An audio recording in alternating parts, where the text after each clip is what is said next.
Times নাগরিক প্রতিদিনের audio নিউজে স্বাগত। দিনের শীর্ষ খবরগুলো জানিয়ে দিচ্ছি আমি সঞ্জিতা আফরিন সোনিয়া।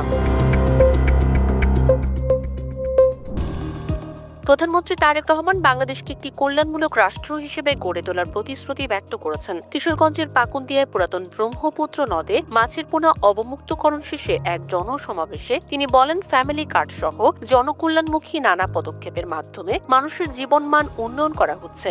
সরকারের উপর জনগণের আস্থা বজায় রাখার আহ্বান জানিয়ে তিনি আশ্বাস দেন, বিএনপি সবসময় দেশ ও মানুষের স্বার্থে কাজ করবে। বিগত সরকারের অপরিকল্পিত পদক্ষেপকে বর্তমান বিদ্যুৎ সংকটের জন্য দায়ী করে তিনি জানান, ২৭ আগস্টের সংসদ অধিবেশনে পরবর্তী ১০ বছরের সমাধান পরিকল্পনা শেষ করা হবে। এছাড়া রাজপথে বিশৃঙ্খলা সৃষ্টিকারীদের দেশের স্বার্থে জনগণকে সাথে নিয়ে প্রতিরোধ করার আহ্বান জানান তিনি।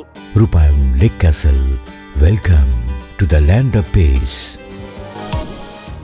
কিশোরগঞ্জের কটিয়াদীতে জাতীয় মৎস্য সপ্তাহ ২০২৬-এর উদ্বোধনী অনুষ্ঠানে প্রধানমন্ত্রী তারেক রহমান মৎস্য খাতকে সমৃদ্ধ করে কর্মসংস্থান সৃষ্টি ও রপ্তানি বৃদ্ধির উপর জোর দিয়েছেন। তিনি অলস পড়ে থাকা খাল, বিল ও হাওর সংস্কার করে বেকার তরুণদের ব্যবহারের সুযোগ দেওয়ার কথা জানান। অনুষ্ঠানে তিনি ১৪ জন ব্যক্তি ও প্রতিষ্ঠানকে জাতীয় মৎস্য পদক প্রদান করেন। মৎস্য সম্পদ রক্ষার জন্য জলজ পরিবেশ সুরক্ষার পাশাপাশি টিস্যু ও প্লাস্টিক দূষণ রোধে সচেতনতার আহ্বান জানান। প্রধানমন্ত্রী উল্লেখ করেন, ২০২৫-২৬ অর্থ বছরে ৫২টি দেশে মৎস্য রপ্তানি করে বাংলাদেশ ৬,০০০ কোটি টাকার বেশি অর্জন করেছে। এছাড়া নতুন প্রযুক্তি নির্ভর উদ্ভাবকদের জন্য ৫০০ কোটি টাকার স্টার্ট আপ ফান্ড গঠনের ঘোষণাও দেন তিনি। সাবেক অন্তর্বর্তীকালীন সরকারের প্রধান উপদেষ্টা ডক্টর মোহাম্মদ ইউনূসের দেশ ত্যাগে নিষেধাজ্ঞা চেয়ে আইনি নোটিশ পাঠানো হয়েছে। রোববার সুপ্রিম কোর্টের আইনজীবী ব্যারিস্টার এম আশরাফুল ইসলাম সংশ্লিষ্ট সরকারি দপ্তরগুলোতে এই নোটিশ পাঠান। এতে অভিযোগ করা হয়, হামের টিকাকে রাষ্ট্রীয় ব্যবস্থার বাইরে এনে বেসরকারি বা প্রাইভেট খাতে হস্তান্তর প্রক্রিয়ার সঙ্গে ডক্টর ইউনূস জড়িত ছিলেন। এ ধরনের কর্মকাণ্ডকে অপচেষ্টা ও অশুভ হিসেবে উল্লেখ করে তার বিদেশ যাত্রায় স্থগিতাদেশের দাবি জানানো হয়েছে। উল্লেখ্য, সম্প্রতি দেশে হামের মারাত্মক প্রাদুর্ভাব দেখা দিয়েছে। স্বাস্থ্য অধিদপ্তরের তথ্য অনুযায়ী গত ১৫ মার্চ থেকে ১৫ আগস্ট পর্যন্ত সময়ে সারা দেশে হাম ও এর উপসর্গ নিয়ে অন্তত ৯০২টি শিশুর মৃত্যু ঘটেছে। বিশ্বের ১১০টি দেশের আইফোন ব্যবহারকারীদের জন্য উন্নত ডিজিটাল স্পাইওয়্যার হামলার আশঙ্কায় সতর্কবার্তা পাঠিয়েছে প্রযুক্তি প্রতিষ্ঠান অ্যাপল। প্রতিষ্ঠানের পক্ষ থেকে জানানো হয়, এই সাইবার হামলাগুলো সাধারণ অপরাধের চেয়ে অনেক বেশি জটিল ও ব্যয়বহুল। রাষ্ট্রীয় মদদে বা বেসরকারি প্রতিষ্ঠানের সহায়তায় তৈরি পেগাসাসের মতো স্পাইওয়্যার দিয়ে মূলত সাংবাদিক, অধিকার কর্মী, রাজনীতিবিদ ও কূটনীতিকদের লক্ষ্যবস্তু বানানো হয়। সাধারণ গ্রাহকদের এমন হামলার মুখোমুখি হওয়ার ঝুঁকি কম হলেও সতর্ক থাকার পরামর্শ দেওয়া হয়েছে। সুরক্ষার জন্য অ্যাপল ব্যবহারকারীদের সফটওয়্যার আপডেট রাখা, শক্তিশালী পাসওয়ার্ড ব্যবহার এবং লকডাউন মোড চালু রাখার পরামর্শ দিয়েছে। এছাড়া প্রয়োজনীয় অ্যাক্সেস নাও এর জরুরি নিরাপত্তা সহায়তা সেবা নেওয়ার কথা বলা হয়েছে। রূপায়ণ lake castle, welcome to the land of piece.